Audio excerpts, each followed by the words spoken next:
Ja, Leute, herzlich willkommen zu einem wunderschönen neuen Video auf diesem wunderschönen Kanal. Heute geht es mal wieder um den Trainer. Der wird ja gesucht. Wir haben kleine Infos bekommen zu einem Trainer, an dem der FCM interessiert sein soll. Hier wird es schwierig, eine Einigung zu finden, denn es geht mal wieder um Geld. Und das zeigt auch, dass wir zum Beispiel Trainer wie Marco Rose, Urs Fischer uns überhaupt nicht leisten können. Ein Markus Fiedler verdient aktuell beim FCM noch etwa 200 bzw. 250 bis 300.000 Euro im Jahr. Das ist ordentlich für einen relativ kleinen Club, muss man dementsprechend sagen, wo das Etat nicht das allerhöchste ist. Zudem gehört auch so weit dazu, dass Daniel Thune 550.000 Euro etwa im Jahr verdient bei Düsseldorf. Das können wir uns definitiv aktuell nicht leisten. Das heißt, ein Marco Rose, der 5 Millionen Euro pro Jahr schluckt, kommt definitiv nicht in Frage. Das gleiche gilt allgemein für viele Erstligatrainer. Eigentlich keinen Erstligatrainer, der damit in Frage kommt. Auch Ex-Erstligatrainer, der nicht in Frage kommt. Und damit wird das Feld ein bisschen kleiner. Man will aber gerne Daniel Thune haben. So wirkt es scheinbar aktuell. Und er kostet 550.000 Euro im Jahr. Ist aktuell noch 3 Jahre angestellt bei Fortuna Düsseldorf. Das kostet dem Verein ungefähr noch 1,5 Millionen Euro schätzungsweise, und dementsprechend wäre natürlich Fortuna Düsseldorf auch an einer frühen Erlösung definitiv sehr interessiert. Man könnte hier definitiv um eine Ablösesumme sprechen, die an Thune gezahlt werden muss von Düsseldorf, dass man sagt, er bekommt jetzt noch 400.000 Euro als direkte Ablöse und man dann, oder auch 200.000, 300.000, das müssen sie dann unter sich ausmachen. Dafür müssen wir dann weniger bezahlen an Thune, zumindest solange bis Fiedler im Amt ist. Wenn es so lange gehen sollte, das Kapitel Thune.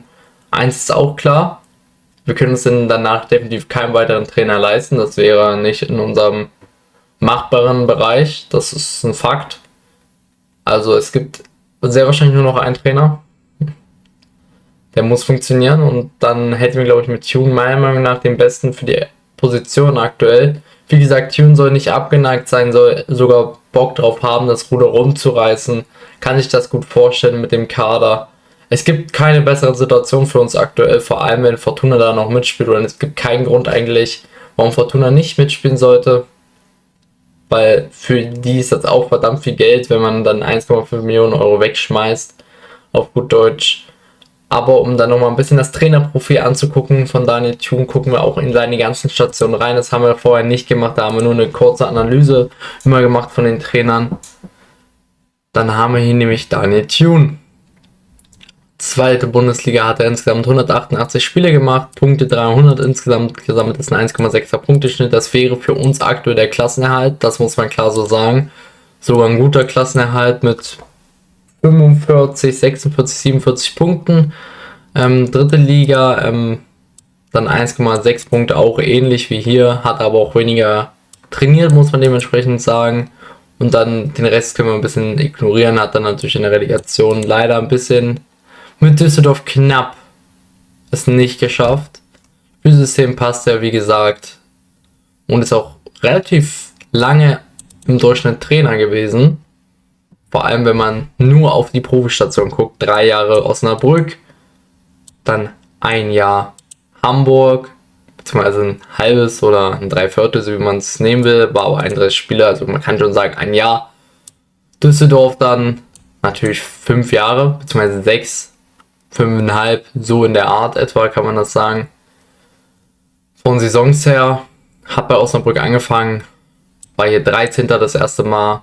Dann in der nächsten Saison kurz ein 1,67er Punkteschnitt, wurde dann da relativ schnell hochgezogen. In die U19 Fünfter geworden, das war auch ein gutes Ergebnis. Mit der U19 dann im nächsten Jahr nochmal Dritter geworden, hat sich da nochmal klar verbessert. Punkteschnitt sieht top aus, wurde deswegen auch relativ schnell Cheftrainer bei Osnabrück, wo er dann 17. war von seinem Punkteschnitt her. Das war nicht so gut. Hatte dann aber die nächste Saison, um direkt wieder zu performen, und hat es da direkt auf den ersten Platz geschafft. Also eine super Entwicklung hat Osnabrück genommen und leider dann es nicht unbedingt geschafft bei Osnabrück, sich weiter zu verbessern, aber er hat die Klasse gehalten, und das ist das Wichtige in der zweiten Bundesliga. Hat damit einen sehr, sehr erfolgreichen Fußball gespielt in Osnabrück, von Platz 17 auf Platz 1 und dann direkt Klasse gehalten. Das ist sehr, sehr gut. So eine ähnliche Entwicklung hatte Tietz auch, das muss man auch dementsprechend klar sagen. Dann beim HSV leider es nicht geschafft, nur auf Platz 4 gescheitert und dann relativ schnell dann rausgeflogen, aber halt auf Platz 4. Also da würde ich halt persönlich niemals einen Trainer feuern, das ergibt meiner Meinung nach überhaupt keinen Sinn, vor allem wenn man sieht, wie der HSV im Endeffekt geendet ist. Dann bei Düsseldorf übernommen, hat einen 1,85 Punkteschnitt geholt, das wäre ein Aufstieg gewesen, hat dann aber sie auf Platz 10 gerettet. Dann in der nächsten Saison das komplette Vertrauen gehabt, mit einem 1,7 Punkteschnitt knapp nicht aufgestiegen, das ist richtig viel Pech. Und dann mit einem 1,85 Punkteschnitt, wo man dann vielleicht im Normalfall aufsteigt, nur Dritter geworden, was auch sehr viel Pech war, mit 18 Siegen in 34 Spielen, also über jedes zweite Spiel wurde gewonnen.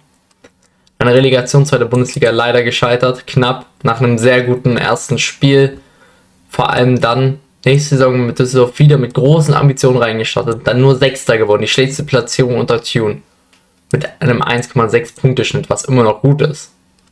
Mehr Siegen, sogar fast doppelt so vielen Siegen wie Niederlagen und dann dementsprechend leider die Saison nicht so gut reingestartet, ein 1,25 Punkteschnitt nur und dann wirst du halt eben 13. nur.